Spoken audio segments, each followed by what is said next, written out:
देखिए, ये बिल्कुल एक डिबेट है कि भाग्य सब कुछ है या फिर कर्म सब कुछ है। बहुत लोग कहते हैं कि मैं तो कर्म में विश्वास रखता हूँ, बाकी तो कुछ भी नहीं रखा। कुछ लोग जब उनका काम कोई बड़ा हो जाता तो कहते यार मैं तो भाग्यशाली था, ये मेरा काम हो गया, है ना। कुछ लोगों से आप सुनते होंगे अरे मेरा तो नसीब ही खराब है, मेरा तो कोई काम बनता ही नहीं है। या फिर जॉब प्लेस में आप कंप्लेन करते हैं, देखिए उसको कुछ नहीं आता है, वो कहाँ जाके बैठा है। कई बार लोग कंप्लेन करते हैं कि अरे तो कुछ उसको आता ही नहीं था, देखो अब कहाँ पहुँच गया। अरे तो मेरे से भी कमज़ोर था पढ़ाई में, आज वो बाहर है। ये बहुत सारी चीज़ें आसपास आप लोगों से सुनते रहते हैं। तो अगर आप ये विश्वास रखते हैं कि कर्म ही सब कुछ है, तो फिर ये सारी चीज़ें कहाँ से आती हैं? क्यों ये आप ये बोल पाते हैं? क्यों आप ये देखते हैं कि सचिन तेंदुलकर या विनोद कांबली दोनों साथ में खेले थे, सचिन कहाँ पे है, कांबली कहाँ पे है? क्यों आप ये देखते हैं कि सचिन तेंदुलकर के जो बेटे अर्जुन तेंदुलकर अभी भी संघर्ष कर रहे हैं? क्योंकि उनको भाग्य से वो प्लेटफॉर्म तो मिला है, क्या वो उसको कर पाए? क्या उनके नसीब में वो चीज़ था? ऐसे बहुत सारे जगह आप देखेंगे, चाहे फिल्म इंडस्ट्री में देख लीजिए, बहुत सारे लोग ऐसे आपको दिखेंगे कि ज़रूरी नहीं उनके पिता सक्सेसफुल थे और उनको ये मौका मिला, क्या वो भी उस जगह पे पहुंच पाए। बहुत सारे एग्जाम्पल आसपास आप देखेंगे तो आपको ये मिल जाएगा। मुकेश अंबानी, अनिल अंबानी को आप देख लीजिए, दोनों को सब कुछ एक जैसा ही मिला, एक कहाँ है और एक कहाँ है। तो क्या कर्म ही इम्पोर्टेंट है या फिर भाग्य ही इम्पोर्टेंट है? आप दोनों को समझने की कोशिश कीजिए। तो मैं कहता हूँ कि जो दिखता है, जो चीज़ें आपको ऊपर लेके जाती है, वो आपका भाग्य ही है। जो नहीं दिखता है वो आपका कर्म है, क्योंकि कर्म जो है वही आपके भाग्य को सेव करता है ना। भाग्य के सहारे आप चल रहे हैं, भाग्य ही सब कुछ है। लेकिन इसका मतलब ये नहीं कि आप कर्म छोड़ के भाग्य के सहारे बैठ जाए। कर्म तो आपको करने पड़ेंगे, चाहे जो आपने पहले किए हैं, जो आपका प्रारब्ध है, जो आपके पूर्व पुण्य है, जो अपने पहले पिछले जन्म में आप जन्म जन्मांतर से करते आए हैं, या कलयुग में तो हाथ का हाथ ही है जो अभी आप कर रहे हैं, ये भी कहीं ना कहीं आपके फ्यूचर को सेव कर रहा है। हर चीज़ एक टाइम लाइन के ऊपर है कि जो चीज़ आप पहले कर रहे थे उसका फल अभी आपको मिला। अभी आपको लग रहा होगा कि आप बहुत कुछ कर रहे हैं, हो क्यों कुछ नहीं रहा। हो सकता है आप बहुत नज़दीक पहुंच गए हो। कई बार आप बहुत नज़दीक पहुंच के छोड़ भी देते हैं क्योंकि आपको लगता है कि इसका कोई फ़ायदा नहीं है। कई बार आप बहुत नज़दीक भी होते हैं। ये सारी चीज़ें फैक्टर्स काम करती हैं जब हम बात करते हैं भाग्य की, है ना। मैं आशुतोष आपका स्वागत करता हूँ अपने चैनल वैदिक एस्ट्रोलॉजी व आशुतोष झा में। आज हम बात करने वाले हैं कुंडली में 9th हाउस की, है ना। ये कालपुरुष की कुंडली है। ये जो आप हाउस देख रहे होंगे 1 2 3 4 5 6 7 8 9 10 11 12, ये राशि नहीं है, इनका राशि से कोई संबंध नहीं है। बेसिकली ये हाउस है। तो ये कालपुरुष की कुंडली है ना, जिसमें बाय डिफॉल्ट 1 नंबर यहाँ पे है। और आप देख रहे होंगे 9 नंबर जो आपका 9th हाउस है वो आपका भाग्य भाव है ना। तो बाय डिफॉल्ट 9 नंबर का साइन सेजिटेरियस यानी जिसके लॉर्ड होते हैं, यानी धनु राशि जिसके लॉर्ड होते हैं बृहस्पति, वो कालपुरुष की कुंडली में ऑलरेडी 9th हाउस के कारक माने जाते हैं। अब हम 9th हाउस के बारे में थोड़ा चर्चा करेंगे कि भाग्य ही क्यों इम्पोर्टेंट है और भाग्य को कैसे आप ठीक कर सकते हैं। आप कुंडली से अपने भाग्य को कैसे समझने की कोशिश करें, क्योंकि देखिए जो आपका कुंडली है 9th हाउस, ये बहुत ही शुभ हाउस माना जाता है, क्योंकि पंचम से पंचम है। 5th हाउस अगर आप काउंट करें 1 2 3 4 5, पंचम से पंचम है। 9th से काउंट करें 1 2 3 4 5 6 7 8 9, यानी कि 5th हाउस से वो पंचम है। 9th हाउस से 5th हाउस नवम है, यानी कि नवम पंचम एक तरीके से योग है। तो 9th हाउस को बहुत ही शुभ हाउस में मान के चलता हूँ, क्योंकि आप कई बार मेहनत करके बहुत नज़दीक पहुँच जाते हैं और गोल को फिर भी प्राप्त नहीं कर पाते, कसक आपके जीवन में रह जाती है। वो भाग्य तो है। अभी आपने ओलंपिक में देखा होगा, जो हमारी वो रेसलर थी, उनका कुछ 200 ग्राम या 300 ग्राम की वजह से उनका फाइनल का बाउट रह गया, कोई पदक उनको नहीं मिला। कितनी मेहनत उन्होंने करी होगी। अब मेहनत में कोई कमी थी क्या? उनके कर्म में कोई कमी थी क्या? इतना कुछ करके वो कंपटीशन जीत के वहाँ पे पहुँचे हैं और खुद को शॉर्टलिस्ट करके इतना मेहनत उन्होंने किया है कि नहीं। बैक टू बैक उन्होंने अपनी जो गेम्स थे वो जीते, और जब फाइनल में पहुंचे उससे पहले उनके साथ इतना बड़ा धोखा हो गया। अब बताइए ये चीज़ उनके जीवन में, मस्तिष्क में कब तक रहेगी? जब तक वो दुनिया में है, या फिर जब तक वो नेक्स्ट टाइम वो जीत नहीं लेते तब तक ये चीज़ उनको हॉन्ट करेगी, है ना। तब तक ये उनको परेशान करेगी। तो क्या ये भाग्य नहीं है? इसमें कर्म की कमी कहाँ दिख रही है आपको? ये प्योरली भाग्य है, क्योंकि वहाँ नहीं गए होते तो शायद तकलीफ होता है कि मेरे को इस बार पार्टिसिपेशन का मौका नहीं मिला। लेकिन पार्टिसिपेट करने के बाद, वहाँ तक पहुँचने के बाद वो चीज़ अगर छूट गई तो एक तरीके से उनके मस्तिष्क पे ये गहरा आघात है। वो कितना स्ट्रांग है, कितना उसको झेल पाती है, उनके ऊपर है। लेकिन कितना वो प्रिपेयर करके अगले बार जब तक वो उस चीज़ को जीत के नहीं लाएंगी, ये चीज़ जीवन भर उनको हॉन्ट करेगी। ऐसी बहुत सारी घटनाएं हमारे जीवन में होती है कि थोड़े से चीज़ कह सकते हैं कि 1 2 नंबर से कई बार आपका सिलेक्शन रह जाता है कि नहीं। एक 100 मीटर की दूरी भी क्या के लिए 1 2 मीटर की दूरी की वजह से कई बार आपका सिलेक्शन आर्मी वगैरह में नहीं होता। बहुत लोगों से पूछिए जो जो लोग इस चीज़ में कंपटीशन में पार्टिसिपेट करते हैं, कई बार कट ऑफ आपसे आप जब कंपेयर करते हैं आपको लगता है कि ये मेरे से मेधावी छात्र, मैं सबसे मेधावी हूँ या ये मुझसे कमज़ोर था, आप देखेंगे वो कट ऑफ के उस पार होता और आप नहीं होते। तो क्या ये सिर्फ कर्म ही है, ये भाग्य नहीं है? तो आप अगर जीवन में आसपास चीज़ों को टटोलेंगे, लोगों से बात करेंगे, तो हर एक इंसान अपने भाग्य को ही कोस रहा होता है। तो हम फिर कैसे ना कहें कि भाग्य ही सब कुछ है आपकी कुंडली में। अब नाइन्थ हाउस की हम अगर चर्चा करें तो नाइन्थ हाउस क्या है आपका? नाइन्थ हाउस आपका कंपेशन है। नाइन्थ हाउस को धर्म से जोड़ के देखा गया है। ये बहुत ही ऑस्पिशियस हाउस आपके कुंडली में आप जो कह सकते हैं कि इसके बिना चलना ही संभव नहीं है। ये पास्ट लाइफ जो भी आपके क्रेडिट है, जो भी आपने काम किया है, उसका एक तरीके से लेखा जोखा नाइन्थ हाउस आपका भाग्य को ही प्रभावित करता है कि नहीं? ये आपका ट्रू नेचर है, आपका लाइफ पर्पस है कि नहीं? इसलिए कुंडली में आत्मकारक सोल सिग्निफिकेटर भी देखना कई बार जरूरी होता है, क्योंकि उससे आपका पास्ट, आपका उससे सोल का पर्पस दिखता है कि आप कुछ पूर्व जन्म में आप क्या थे और इस जन्म में आपको क्या अचीव करना है।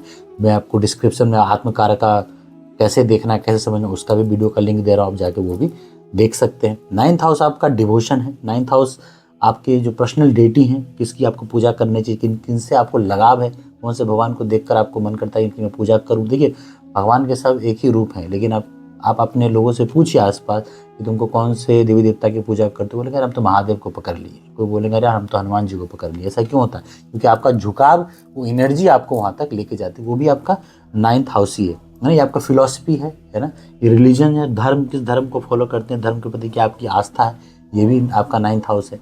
जो भी आपके जीवन में आपको गिफ्ट्स मिलते हैं, यानी कि मान लीजिए कुछ लोग के अंदर नॉलेज, विजडम है या हीलिंग की कैपेसिटी है, उस या फिर आप बहुत बड़े पावर पोजीशन पे हैं, उस गिफ्ट की वजह से आप लोगों को क्या मदद कर पाते हैं, इस समाज में या लोगों के जीवन में क्या बदलाव आप कर पाते हैं। जो भी नेचुरल गिफ्ट आपको इस जीवन में मिला है, ठीक है, हम सब के अंदर कोई ना कोई क्वालिटी तो है ना। वो एक तरीके से गिफ्ट है, एक तरीके से ब्लेसिंग है। अब उसका यूज़ क्या सिर्फ आप अपने लिए करते हैं? कई बार तो अपने लिए नहीं कर पाते, दूसरे के लिए क्या ही करेंगे। लेकिन उस गिफ्ट का जो भी आपको ईश्वर ने इस समय वरदान दिया है इस जीवन में कुछ कार्य करने का, वो उसका उपयोग आप दूसरे के लिए कितना कर पाते हैं, ये भी आपका नाइन्थ हाउस है। और अगर नाइन्थ हाउस आपका सही नहीं है तो ये उसकी रिमेडी भी है कि आपको वो चीज़ करती रहनी है। नाइन्थ हाउस आपका फादर है। इनफैक्ट आपका जो फादर का नेचर है, उनका किस तरह का स्वभाव है, किस तरह का व्यवहार है, लॉज ऑफ यूनिवर्स है ना, कि आप इस संसार के नियम को, इस ब्रह्मांड के नियम को कितना समझते हैं, है ना, उस नियम को आप कितना फॉलो करते हैं जीवन में। और आपका पूर्व पुण्य का भी घर है। यह आपका सडन राइज है कि भाग्य का हेल्प आपको कितना जल्दी मिलेगा जीवन में, सडन राइज एंड फॉल, ये भी आपका नाइन्थ हाउस है। क्योंकि देखिए, भाग्य यानी फॉर्चून। भाग्य क्या है? भाग्य वो चीज़ है जो आपके जीवन में वो चीज़ आपको दिला सकती है जो कभी आपने सोचा ही नहीं होगा। लेकिन वो कब एक्टिवेट होगा ये आपको कुंडली से ही पता लगेगा। एक्टिवेट होगा भी या नहीं होगा, कितना संघर्ष है जीवन में, ये भी कहीं ना कहीं आपका नाइन्थ हाउस बताता है।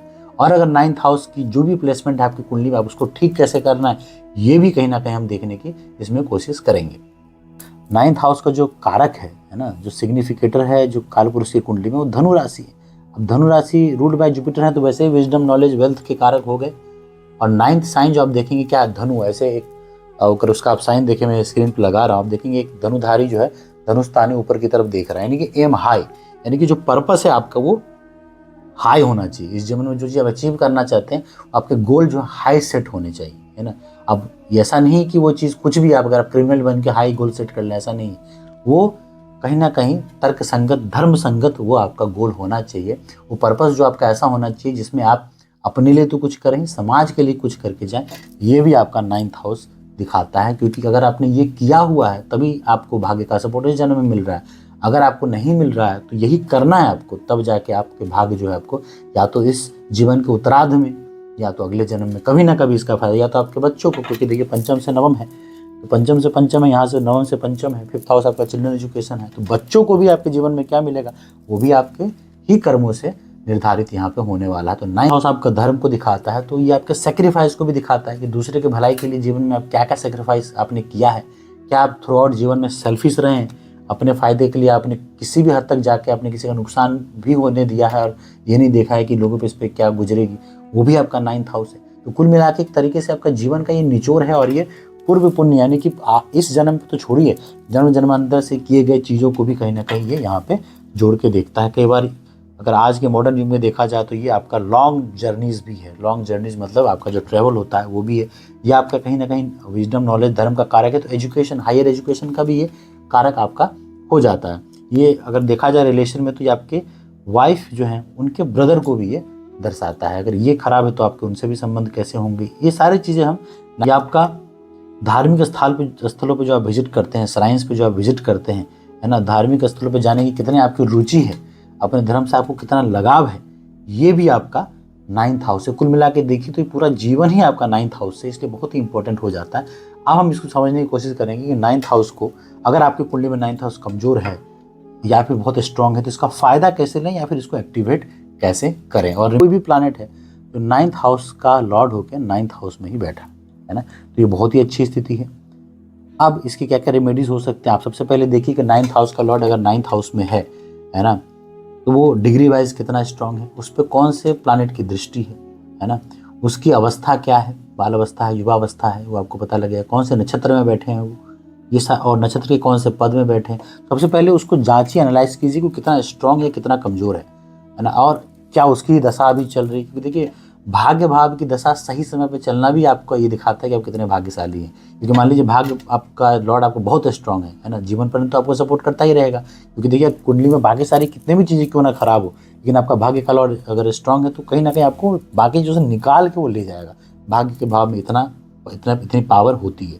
लेकिन मान लीजिए भाग्य के भाव की दशा आपके 70 साल में चलने वाली है, तो क्या होगा, मृत्यु के समय पे आपको बाकी सारी चीज़ अच्छी होंगी, आपके सब लोग आ जाएंगे जिसको आप देखना चाहते थे, जो भी चीज़ आपको मिलना था सब मिल गया होगा, ये हो सकता है। लेकिन मान लीजिए आप 20-22 साल के हैं, एजुकेशन आपका कंप्लीट हो गया, आप कैरियर के बारे में कुछ करना चाहते हैं, उस समय भाग्य भाव की दशा चल गई, तो ये आप कह सकते हैं कि आप भाग्यशाली हैं। क्योंकि तब आपको भाग्य का सपोर्ट मिलेगा, जो भी आप करेंगे, मेहनत करेंगे, कोई भाग्य के दृष्टिकोण से कोई आपसे वो छीन नहीं पाएगा, है ना। तो 9th लॉर्ड अगर 9th हाउस में स्ट्रांग हो तो आप इसको कैसे स्ट्रांग करेंगे, आप जो इसके डेटी है उनकी पूजा कर सकते हैं, या इस प्लैनेट के बीज मंत्र का आप जाप कर सकते हैं, वो डेली बेसिस पे आपको करना है।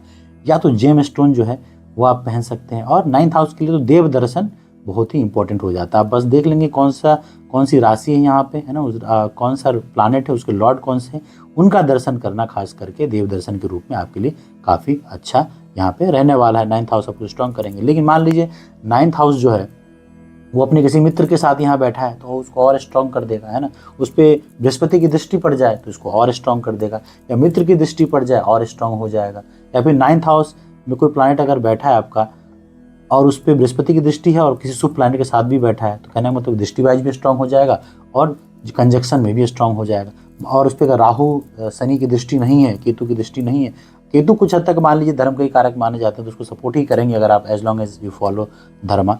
लेकिन बाकी राहु हो गए, शनि हो गए, उनकी दृष्टि अगर आपके भाग्य के स्वामी के साथ पड़ेगी तो थोड़ा उसको कमजोर करेंगे, बशर्ते शनि खुद भाग्य के लॉर्ड होकर खुद ना बैठे हों। जब शनि भाग्य के लॉर्ड होकर बैठे तो मेहनत खूब करवाते हैं भाग्य में थोड़ा, क्योंकि शनि क्या तरह स्लो प्लैनेट है, शनि करके रिजल्ट देते हैं। तो शनि का भाग्य का लॉर्ड होना, भाग्य में बैठना, थोड़ा सा रिजल्ट में देरी होता है, लेकिन जो भी होता है बड़ा स्ट्रांग होता है। बृहस्पति खुद बैठ जाए इस घर के लॉर्ड बहुत अच्छा है, चंद्रमा खुद लॉर्ड होकर यहाँ बैठ जाए बहुत अच्छा है, शुक्र इस घर के लॉर्ड होकर खुद यहाँ बैठ जाए बहुत अच्छा है ना। अब मान लीजिए भाग्य के भाव का लॉर्ड आपके केंद्र में बैठ जाए, ये भी बहुत अच्छी स्थिति है कि नहीं। केंद्र में कोई अच्छे प्लैनेट के साथ बैठ जाए, अगर बृहस्पति की दृष्टि पड़ जाएगी तो ये भाग्य के हिसाब से अच्छी दृष्टि है। भाग्य का लॉर्ड आपका 11th हाउस में बैठे तो भी ठीक है, क्योंकि गेन का संबंध जो है इससे बन जाएगा, है ना। भाग्य का लॉर्ड आपका अगर धन में बैठे तो भी बहुत अच्छा है, लेकिन उसकी दृष्टि जो आपका अष्टम पे होगी तो उतना अच्छा है, जैसे मारक भाव आप कह सकते हैं। भाग्य का लॉर्ड अगर आपके 3rd हाउस में बैठे तो पराक्रम है, आपको मेहनत करना है, पराक्रम है, छोटे भाई बहन का ध्यान रखना है, उनसे भी आपको सपोर्ट मिलेगा, तो 3rd हाउस से ही संबंध है। भाग्य का लॉर्ड अगर आपके 4th हाउस में बैठे तो आपको भाग्य के सहारे सुख, जीवन में सुख है, गाड़ी घोड़ा चल संपत्ति, फैमिली का सुख, ये सब आपको यहाँ पे देखने को मिलेगा। भाग्य का लॉर्ड अगर पंचम में बैठे तो ये एक तरह से नवम पंचम योग बनेगा, बहुत ही अच्छा है ना। तो चिल्ड्रन एजुकेशन के तरीके से 5th हाउस को पूर्व जन्म का घर भी कहा जाता है, तो पूर्व पुण्य को वो जोड़ के दे देगा आपके आज के समय में जो आप कर्म कर रहे हैं, तो काफ़ी अच्छा है। भाग्य का लॉर्ड 6th हाउस में बैठे तो थोड़ी दिक्कत है, रोग रिपू ऋण से आप परेशान रहेंगे जीवन भर, उसमें भाग्य का सपोर्ट आपको नहीं मिलेगा। भाग्य का लॉर्ड अगर 7th हाउस में बैठे तो ये भी मारक हाउस ही है, लेकिन शादी के बाद आपके जीवन में थोड़ा उछाल देखने को मिलेगा, व्यापार वगैरह में आपको थोड़ा हेल्प मिलेगा अगर दृष्टि अच्छी है तो। भाग्य का लॉर्ड अगर अष्टम में बैठे तो आपको भाग्य का पूरा सपोर्ट नहीं मिलेगा, आपके जीवन में ऑब्स्टिकल्स लगे रहेंगे, क्योंकि 8th हाउस क्या है आपका एक तरीके से कष्ट का भाव है, जीवन में मिलने वाला कष्ट जो दुख है वो आपका 8th हाउस है, तो भाग्य वो आपके जीवन में जुड़ जाएगा, है कि नहीं। 8th हाउस ट्रांसफॉर्मेशन का भी है, तो जीवन में इतने परिवर्तन आएंगे कि आप इतने ट्रांसफॉर्मेशन से गुजरेंगे कि आपको समझ में नहीं आएगा क्या मेरे साथ हो रहा है, लेकिन उसको आप झेल गए तो फिर वही आपको अच्छा रिजल्ट देगा। तो कुल मिला के देखिए कि भाग्य का लॉर्ड अगर आपके नाइन्थ का लॉर्ड नाइन्थ हाउस में ही है तो आप स्टोन वगैरह पहन के देव दर्शन करके या फिर कलर एलिमेंट को मैच करके उसी कलर के कपड़े पहन के ये सब करके आप उसको पावर दे सकते हैं। लेकिन भाग्य का लॉर्ड अगर किसी 8th हाउस वगैरह में बैठता है तो उसकी रेमेडी करनी बहुत जरूरी हो जाती है। फिर आप देव दर्शन कीजिए, फिर मंत्रों का जाप कीजिए, है कि नहीं, फिर चैरिटी कीजिए क्योंकि 9th हाउस चैरिटी भी है, लोगों की मदद कीजिए। अपने नॉलेज विजडम से आप जो है दूसरों को सपोर्ट का सिस्टम बनिए, तब जाके भाग्य आपका चमकेगा। किसी और को भाग्य के ऊपर बढ़ने में मदद कीजिए, तब जाके भाग्य का सपोर्ट आपको मिलेगा। क्योंकि ये आपको निरंतर करते रहना, क्योंकि भाग्य की जरूरत आपको अभी भी है, कल भी है। और अगर आप ये नहीं करेंगे आपके बच्चे भी परेशान होंगे। जैसा मैंने कहा कि 5th हाउस से भी उसका कहीं ना कहीं नवम पंचम योग है। 9th से 9th है, 9th से 5th हाउस 9th है और 5th से 9 जो है पंचम है। नवम पंचम ये बेसिकली आपका योग है, तो काफ़ी शुभ हाउस भी माना जाता है, तो इसका संबंध है आपके पूर्व जन्म से। वहीं भाग्य का लॉर्ड अगर आपके लगन में बैठता है तो भाग्य आपका सपोर्ट हमेशा ही करता रहेगा। कुछ भी कर लें, कितने परेशानी में आप क्यों ना फंसे, इनके लॉर्ड को आप मजबूत करके रखें, स्टोन पहने, जैसे भी करें, बट 9th हाउस को अपना मजबूत करते रहें तो आपको भाग्य का सपोर्ट मिलता रहेगा। लेकिन केंद्र में वैसे भी या त्रिकोण में जो प्लैनेट बैठेगा वो भी आपके लिए काफ़ी अच्छा स्थिति यहाँ पे बना के चलेगा। तो आप अपनी कुंडली में देखिए कि आपके भाग्य के जो लॉर्ड हैं बेसिकली वो हैं कौन, कहाँ बैठे हैं। अगर आप जैसे मान लीजिए आपका लगन कुंडली की बात कर रहा हूँ, लेकिन आपका जो नवमांश कुंडली है, अगर 9th का लॉर्ड मान लीजिए यहाँ पे बैठा है और नवमांश में भी 9th का लॉर्ड 9th में बैठा तो ये वर्गोत्तम हो जाएगा। तब भाग्य का सपोर्ट देखिए आपको कैसे मिलता है। तो पूरी स्थिति आपको देखनी पड़ेगी कि मान लीजिए 9th का लॉर्ड यहाँ पे 9th में बैठा है लेकिन नवमांश कुंडली में वो अष्टम में है, तो आपको थोड़ा सा दिक्कत होगा। लेकिन अगर सेमी प्लानिट है, जो 9th का लॉर्ड है उस आपके नवमांश में भी सेमी प्लानिट 9th का लॉर्ड है और दोनों अच्छी स्थिति में है, तो केंद्र में मान लीजिए किसी एक ही हाउस में या किसी एक ही राशि पे है, या 9th हाउस का लॉर्ड 9th में बैठा है, तो वर्गोत्तम की स्थिति बनेगी, फिर आपको भाग्य का सपोर्ट मिलेगा। मान लीजिए भाग्य यहाँ पे चंद्रमा है 4 नंबर पे यहाँ बैठे हैं और बृहस्पति जो यहाँ बैठ जाए, बृहस्पति की दृष्टि पड़ जाए और अच्छा है। कहने का मतलब है कि आपको योग भी देखना पड़ेगा, कौन किस तरीके से योग आपके कुंडली में बन रहे हैं, भाग्य के लॉर्ड की स्थिति क्या है। ये सब कुल मिला के आपको काफ़ी सपोर्ट करेगा जीवन में आगे बढ़ने के लिए। कि देखिए कर्म आप करते रहेंगे, कर्म आप करते रहिए, कोई दिक्कत नहीं है, क्योंकि आप जितना मेहनत कर रहे हैं हो सकता है सामने वाला भी उतना ही मेहनत कर रहा हो, लेकिन वो कहाँ पहुँचा हो और आप कहाँ हैं, ये चीज़ें आपको आसपास देखने को 100% मिलेंगी। कोई भी किसी और से कभी खुश नहीं होता, उसके मुँह से आप यही सुनेंगे कि अरे उसको कुछ नहीं आता था, वो तो उसके नसीब अच्छे हैं इसलिए वहाँ पहुँच गए। ये सुनने को आपको मिलती है, क्योंकि कहीं ना कहीं उसमें जो सारा गेम है। और कई बार ये ईर्ष्या भी हो सकती है, कई बार ये सच भी हो सकता है। अगर सच उन जगहों पे जहाँ पे ये फिट बैठता है कि ये सही है, वहाँ भाग्य का काम चल रहा होता है। भाग्य अभी नवरात्रि चल रहे हैं, अभी आपको क्या करना है कि आप देवी को, माँ दुर्गा को जो है रोज एक लाल फूल है ना, शाम के समय में या सुबह के समय जब भी आपको समय मिलता है, एक लाल कलर का फूल जो है आप, चाहे आप गुलाब का फूल है, चाहे अरहल का फूल है, हिबिस्कस, वो आप जो है माता को डेली नवरात्रि में चढ़ाएं। मैं तो कहता हूँ नवरात्रि के बाद भी डेली ये प्रैक्टिस आप चालू रखें, वो आपके लक को, वो आपके भाग्य को एक्टिवेट करने का काम करता है। उम्मीद करता हूँ कि आपको मेरा वीडियो अच्छा लगा होगा। अगर ऐसा है तो लाइक कीजिए, शेयर कीजिए, सब्सक्राइब कीजिए और मेरे चैनल पर बने रहिए। बहुत बहुत धन्यवाद आपका।